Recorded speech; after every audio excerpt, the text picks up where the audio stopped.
राज्यामध्ये म्हैशीचं दूध 80 ते 90 लाख लिटर तयार होतं। गाईचं दूध सर्वसाधारणपणे 1,25,00,000 तयार होतं आणि राज्याचं पॅकिंग जर दुधाचं बघितलं तर ते 70 लाखाच्या आसपास आहे।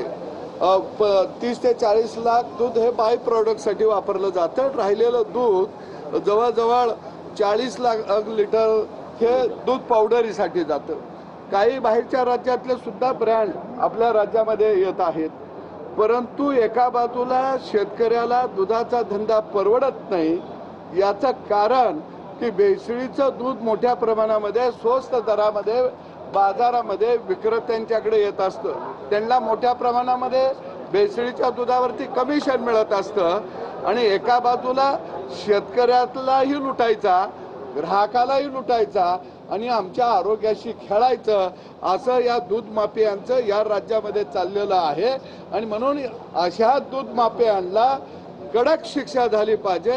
अजामीनपात्र खऱ्या अर्थानं यांना जन्मठेपर्यंत शिक्षा झाली पाहिजे, कारण तरच दुधाळ जनावरं वाचतील, गावगाड्यातला शेतकरी वाचेल आणि आमच्या लहान लेकरा बाळांचं आरोग्य धोक्यात येणार नाही।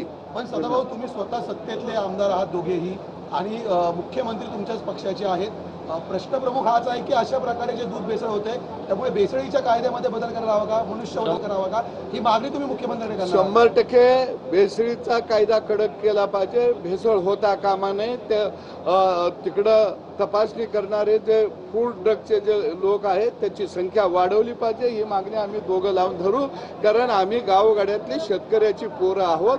कारण गावगाडा टिकला तरच देश टिकणार आहे आणि देशातले लेकरं बाळं यांना जर पोषक दूध मिळालं तरच ते त्यांचं भवितव्य पुढे घडणार आहे। या भावनेतून आम्ही या ठिकाणी हा प्रयोग दाखवला महाराष्ट्राला की कशा पद्धतीनं भेसळ माफिया राज्यामध्ये कार्यरत आहे।